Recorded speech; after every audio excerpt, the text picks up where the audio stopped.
कुरान क्या कहता है, ववस्सैनल इंसान बिवालिदैहि,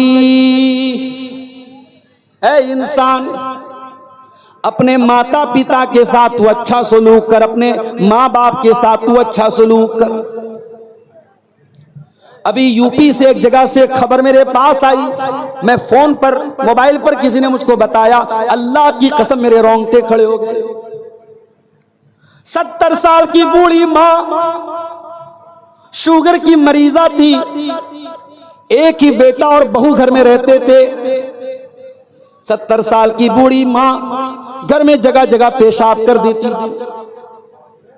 बेटा अपनी बूढ़ी माँ को डांटता था, बहू भी डांटती थी, फटकारती थी, क्यों तुम इधर उधर पेशाब कर दे रही हो। माँ ने कहा, बेटा याद कर अपना बचपन, तू भी तो जगह जगह पेशाब कर दिया करता था और मैं पोछा लेकर के तेरे पेशाब को साफ कर दिया करती थी। तू दिन भर में 25 मरतबा कपड़े में पेशाब करता था, मैं 25 मरतबा तेरे कपड़े को चेंज कर देती थी। पहले के जमाने में तो डाइपर वगैरह भी नहीं था, अब तो माशाल्लाह नए दौर की औरतें हैं, डाइपर है, वाइप्स है, फलाना है, ढकाना है, तो बहुत आसानी है। उस बूढ़ी माँ को जो जगह जगह पेशाब करती थी, उसके अपने बेटे ने और बहू ने इतना मारा, उस मोहल्ले के एक आदमी ने देखा उस बूढ़ी औरत को गठरी की तरह पड़े हुए कमरे में। उस बूढ़ी औरत की लाश मिली है और लाश ऐसी तरीके से मिली है कि चेहरे पर मारने के निशानात भी हैं, चोट के निशानात भी हैं। और पुलिस को और मोहल्ले वालों को पूरा डाउट है कि उसी बेटे और बहू ने मिलकर के अपनी मां को मारा है। ये हालात हैं आज। इंसान इतना क्रूर हो चुका है, इतना कठोर हो चुका है, इतना सख्त दिल हो चुका है। ववस्सैनल इंसान बिवालिदैहि, ऐ इंसान तू अपने माता पिता के साथ अच्छा सलूक कर। हमलतु उम्मुहु कुरहा, हमलतु उम्मुहु वहनन अला वहनिन, तेरी मां ने तकलीफ दर तकलीफ से तुझको अपने पेट में रखा है। कुरान के 26वें पारे में अल्लाह ने फरमाया, ववस्सैनल इंसाना बिवालिदैहि इहसाना, हमने इंसान को हुक्म दिया अपने माता पिता के साथ तू अच्छा सलूक कर। हमलतु उम्मुहु कुरहा ववज़अतहु कुरहा, तेरी माँ ने बड़ी तकलीफ से तुझको पेट में रखा था और बड़ी तकलीफें झेल करके तुझको जन्म दिया था। 3 तकलीफें ऐसी है जो माँ उठाती, पेट में रखने की तकलीफ, जन्म देने की तकलीफ और 9 महीने तक दूध पिलाने की। इसीलिए बाप का दर्जा अपनी जगह है, मगर मां का दर्जा बाप से भी 3 गुना ज्यादा है।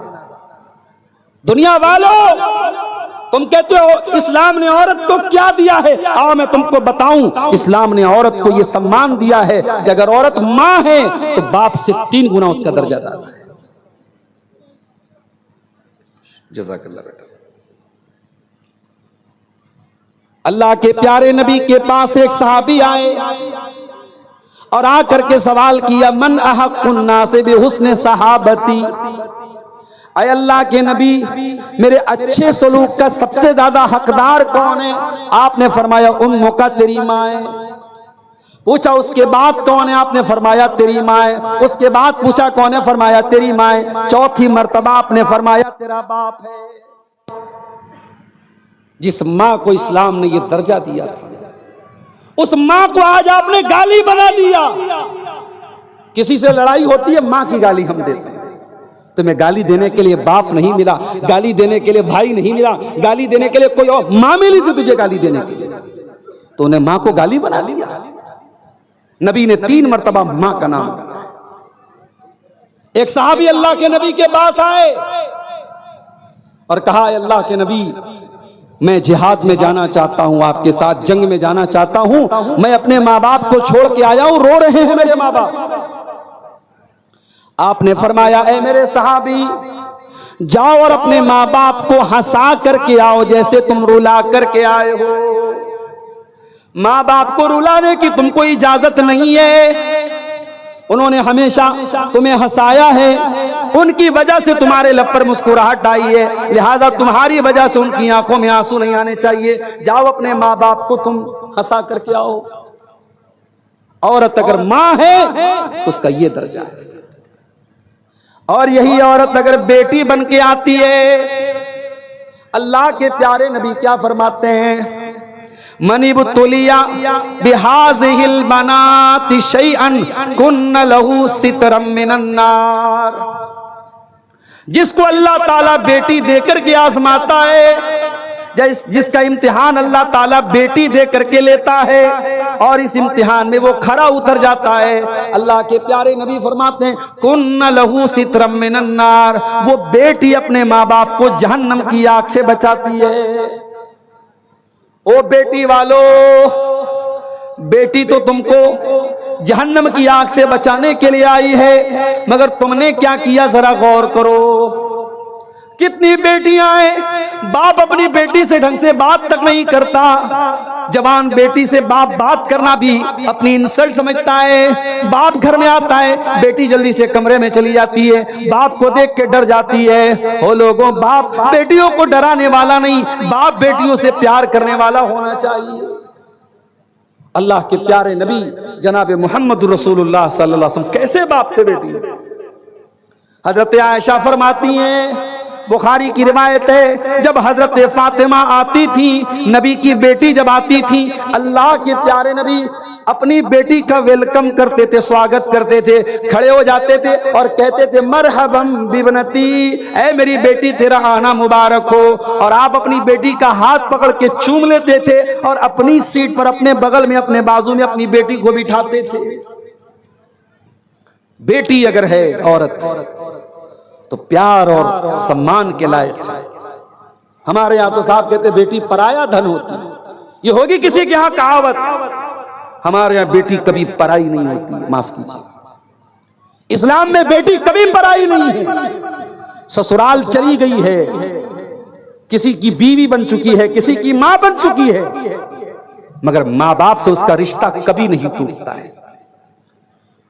और मैयारपुर वालों, तुम बेटियों को जहेज देते हो, काश कि तुमने जहेज बन करके बेटियों को वरासत में उनका हक दिया हो। जाओ बिहार और कटिहार के किसी भी आलिम से सवाल करके पूछो कि भाई अपनी बहन का हक दिए बगैर और बाप अपनी बेटी को जायदाद में वरासत में उसके हक से महरूम करके अगर हज करने जा रहा है, उम्रा करने जा रहा है, क्या उसका उम्रा कबूल होगा अल्लाह ताला के? जाओ फतवा पूछो। ये कोई ऑप्शनल चीज नहीं है कि चाहो तो अमल कर लो।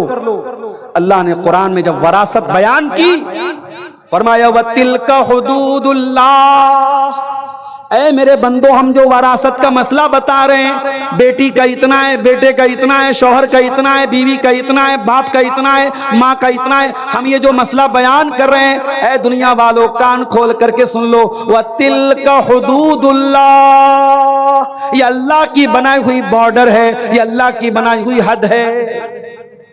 इंडिया की बांग्लादेश की बॉर्डर करीब है आपके यहां से, बांग्लादेश की बॉर्डर और नेपाल की बॉर्डर करीब है आपके यहां से।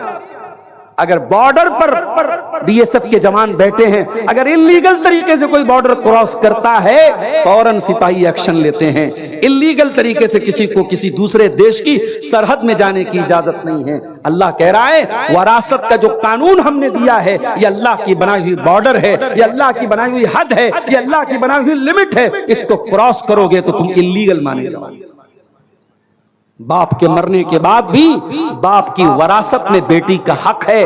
हाँ, बेटे का आधा मिलेगा उसको, क्योंकि बेटा कमाता है, बेटा अपनी माँ को भी खर्चा देता है, बीवी को भी खर्चा देता है, बेटे की जिम्मेदारी रहता है, बेटे को डबल मिलेगा, मगर बेटे का आधा बेटी को भी मिलेगा, भाई का आधा बहन को भी मिलेगा। ये अल्लाह का बनाया हुआ कानून है।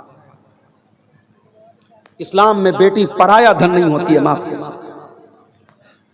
यही औरत जब बीवी बनती है, कभी आपने गौर किया निकाह का ये बंधन कितना मजबूत होता है? शौहर और बीवी के दरमियान निकाह के बाद कोई पर्दा नहीं है, जब तक शादी नहीं हुई थी एक दूसरे को देखना भी जायज नहीं था। जब तक शादी नहीं हुई थी औरत के बदन को टच करना भी हराम था। जब तक शादी नहीं हुई थी औरत के बदन को देखना भी हराम था। और आज निकाह हो गया, सर से पैर तक वो औरत हलाल हो गई। ये निकाह की बरकत है। और इस निकाह में अल्लाह का नाम लेकर खुतबे निकाह पढ़ के काजी साहब इजाबो कबूल कराते हैं, मौलवी साहब निकाह पढ़ाते हैं, अल्लाह का कलाम पढ़ के दुल्हा से कहते हैं कि मैं तेरा निकाह फला के साथ कर रहा हूं। अल्लाह का कलाम पढ़ करके ये निकाह किया जाता है। इसीलिए अल्लाह के प्यारे नबी ने अपने आखिरी खुतबे में हज्जतुल वदा के मौके पर अरफात के मैदान में 1.25 लाख सहाबा को खिताब करके फरमाया था, इत्तकुल्लाह फिन निसा, ऐ लोगों तुम औरतों के बारे में अल्लाह से डरते रहना। फइन्नकुम अक़स्तमुहुन्ना बिअमानिल्लाह, क्योंकि तुमने जब निकाह किया तो उनको अल्लाह की पनाह में लिया है। वस्तहललतुम फुरूजहुन्ना बिकलिमतिल्लाह, और तुमने अल्लाह का कलाम पढ़ करके अल्लाह का नाम लेकर के उनकी शर्मगाहों को हलाल किया है। कल तक वो हराम थी, निकाह के जरिए तुम्हारे लिए हलाल है।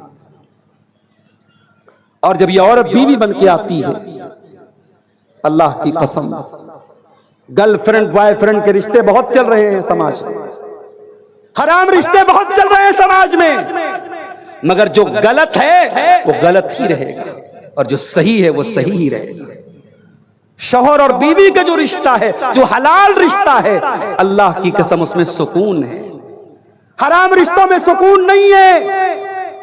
और यही वजह है कि आज गर्लफ्रेंड बॉयफ्रेंड को धोखा देके भाग जाती है। ये बर्गर और पिज्जा खाने वाली कौम जब हर चीज में फास्ट काम करने लगी, शॉर्टकट तलाश करने लगी, तो रिश्तों में भी शॉर्टकट तलाश किया जाने लगा। शौहर से मन भर गया तो शौहर को बीवी छोड़ के भाग रही है, बीवी से मन भर गया शौहर छोड़ के भाग रहा है। गर्लफ्रेंड बॉयफ्रेंड का रिश्ता बना, कुछ दिनों तक फायदा उठाया, फिर वो उसके रास्ते वो उसके रास्ते। कितनी बड़ी बेगैरती है, कितनी बड़ी बेशर्मी है कि एक दूसरे के तन से फायदा उठाया जाए, एक दूसरे के शरीर से फायदा उठाया जाए, और उसके बाद कहा जाता ब्रेकअप हो गया, ब्रेकअप हो गया। आज ब्रेकअप हुआ, कल पैचअप हुआ, इसके साथ ब्रेकअप हुआ, उसके साथ पैचअप हुआ। रिश्ता नहीं हुआ, कपड़ा है, डोरी है, बांधती नहीं, ये रिश्ता है मेरे प्यारे साहब। इसीलिए हराम रिश्ते में वो सुकून पैदा हो ही नहीं सकता जो निकाह में पैदा हुआ है। ये अलग बात है कि हमने निकाह को भी आज एक मुकद्दस रिश्ते को भी आज हमने नापाक बना दिया। अब निकाह कहां होता है भाई साहब? अब तो सौदा होता है। लड़का जितना क्वालिफाइड है, लड़का जितना पढ़ा लिखा है, लड़का जितनी अच्छी जॉब पर है, उतना महंगा सौदा लगाया जाता है। 3 लाख देना पड़ेगा आपको।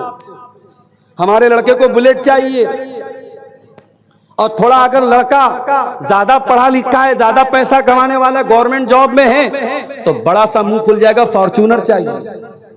और आजकल फॉर्च्यूनर से भी बढ़िया कोई गाड़ी आई है, पता नहीं क्या नाम है उसका, है लैंड क्रूजर वगैरह, तो खैर कुछ भी डिमांड कर दी जाती है। बेटियों का तुम सौदा कर रहे हो, बेशर्मी और बेगैरती की हद है। बेटियां सौदा करने की चीज नहीं होती है मेरे भाई। बेटी बड़ी नसीब वाले लोगों को मिलती है। मेरा तजर्बा है, और तुम भी तजर्बा करके देख लेना। जिसके घर में बेटी पैदा हुई है वो तजर्बा करके देख ले, उसकी रोजी रोटी में बरकत पैदा हो जाती है, उसके माल में बरकत पैदा हो जाती है। ऑटोमेटिक उसको महसूस होता है कि मेरे घर में बरकत आई है।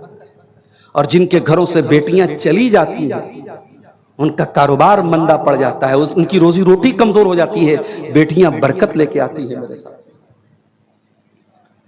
औरत बेटी है, बरकत लेके आई, माँ है जन्नत लेकर के आई, बीवी है सुकून लेकर के आई। वमिन आयातिही अन खलक लकुम मिन अनफुसिकुम अज़वाजन लितस्कुनू इलैहा। मेरे बंधु, अल्लाह की बहुत बड़ी निशानी ये भी है कि उसने तुम्हारे जोड़े बनाए, तुम्हारी पत्नियों को बनाया, तुम्हारी बीवियों को बनाया। हाँ लोगों, इतने बड़े बड़े जलसे कर रहे हो, किस लिए कर रहे हो? जलसे का उन्वान क्या रहता है? मुआशरे की इस्लाह करना है। मुआशरे की इस्लाह कैसे होगी? जब तक घर की इस्लाह नहीं होगी। और घर की इस्लाह कैसे होगी? जब तक नेक घर वाली नहीं आएगी। इसीलिए अल्लाह के प्यारे नबी फरमाते हैं तुनकहुल मरातु लिअरबईन, जब औरत का निकाह होता है 4 चीजें औरत के अंदर लोग देखते हैं। ले मालिहा, पैसा देखते हैं, वले जमालिया, खूबसूरती देखते हैं, वले हसब या खानदान देखते हैं, वले दीनहा, और कुछ लोग दीनदारी देखते हैं। आपने फरमाया फज़फर बिज़ातिद्दीन, तुम दीनदार औरत को अपने घर में लेके आ जाओ, तुम कामयाब हो जाओगे। ओ लोगो, दीनदार औरत को लेके आ जाओ, वो तुम्हारी सिगरेट छुड़वा देगी, वो तुम्हारा रजनीगंधा छुड़वा देगी, वो तुम्हारा सूद और ब्याज छुड़वा देगी। तुम नेक औरत को लेके तो आओ अपने घर में। तुम तो नेक कहाँ लाते हो? तुम तो खूबसूरत लाते हो, तुम तो अपनी बरादरी की लाते हो, अपने खानदान की लाते हो, तुम दीनदारी को नहीं देखते। औरत सुकून लेके आती है मेरे साथ। अच्छा, एक औरत है जिससे आपका कोई रिश्ता नहीं, जलसे में आप गए, वहां आपकी मां भी है, बहन भी है, बेटी भी है। मां का सम्मान करना है, बहन को इज्जत देना है, बेटी को इज्जत देना है। एक चौथी औरत आई, कोई रिश्ता नहीं है मेरा उसके साथ, मैं दूसरे गांव से आया हूं, वो मैयारपुर की लड़की है, मैयारपुर की औरत है, मेरा उससे कोई रिश्ता नहीं है। मैं भी जलसे में जा रहा हूं, वो भी जलसे में जा रही है, सामना हुआ। कुरान क्या कहता है? कुल्लिल मोमिनीना यगुज़्ज़ू मिन अबसारिहिम, ऐ मुसलमानों, कोई गैर लड़की तुमको नजर आ जाए, अपनी निगाहों को नीची कर लो, उसे घूर घूर के न देखो, अपनी निगाहों को उसके ऊपर न जमाओ, अपनी निगाहों को नीची कर लो। अल्लाह अकबर। इस्लाम ने औरत को कितना सम्मान दिया है। कोई गैर औरत है, कोई रिश्ता नहीं है, न बहन है, न बेटी है, न मां है, लेकिन कोई गैर औरत भी है तो आपको उसे घूरने की इजाजत नहीं है, आपको उसे हरासमेंट करने की इजाजत नहीं है, आपको उसे परेशान करने की इजाजत नहीं है। आपके समाज में किसी औरत के बारे में अफवाह उड़ गई, वो औरत बदचलन है, आपने भी मजा लेने के लिए उसको लोगों से कहना शुरू किया, अरे फला की लड़की तो बदचलन है। आपके पास कोई प्रूफ नहीं है, आपके पास कोई दलील नहीं है, और आपने किसी औरत को बदचलन होने का आरोप लगाया, कैरेक्टर पर आरोप लगाया, तो कुरान क्या कहता है? वल्लज़ीना यरमूनल मुहसनाति सुम्मा लम यातू बिअरबाति शुहदा फजलिदूहुम तमानीना जल्दा। जो किसी बेकसूर औरत पर, किसी पाक दामन औरत पर बदचलनी की तोहमत लगाए, चरित्रहीन होने का इल्जाम लगाए, कैरेक्टरलेस होने का इल्जाम लगाए, उस औरत के ऊपर ज़िना का इल्जाम लगाए और 4 गवाह उसके पास न हो, इस्लाम ने जो सबूत मांगा है, जो गवाह मांगा है, अगर वो गवाह तेरे पास नहीं है, वो सबूत तेरे पास नहीं है, तो कुरान क्या कहता है? फजलिदूहुम समानीना जल्दा। इल्जाम लगाने वाले को, तोहमत लगाने वाले को, झूठा इल्जाम लगाने वाले को 80 कोड़े मारे जाएंगे। वला तक़बलू लहुम शहादतन अबदा, और इस्लामी अदालत में उस इंसान की गवाही कभी कबूल नहीं की जाएगी।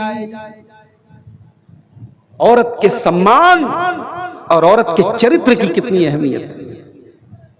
औरत पर आपने झूठा इल्जाम लगाया है, 80 कोड़े लगेंगे और अदालत आपके को बैन कर देगी कि ये आदमी कोई भी गवाही देगा, इसकी गवाही अनएक्सेप्टेबल है, अस्वीकार्य है, इसकी गवाही कबूल नहीं की जाएगी। यह है औरत का सम्मान। मेरे प्यारे भाइयों, इस्लाम ने औरत को दबाया नहीं है, इस्लाम ने तो औरत को उठाया है। अल्लाह के प्यारे नबी जब अरब की धरती पर आए थे, इस औरत के ऊपर बहुत अत्याचार होता था, जानवरों की तरह ये औरत बाजार में बिका करती थी। एक एक औरत से 10-10 लोग शादी करते थे। पति के मरने के बाद आपके भारत की धरती पर भी 1400 साल पहले नहीं बल्कि 100 साल पहले भी सती प्रथा लागू थी। पति के मरने के बाद पत्नी को पति की चिता के साथ जला दिया जाता था। विधवा औरत और बेवा औरत का निकाह करना, शादी करना पाप माना जाता था, गुनाह माना जाता था।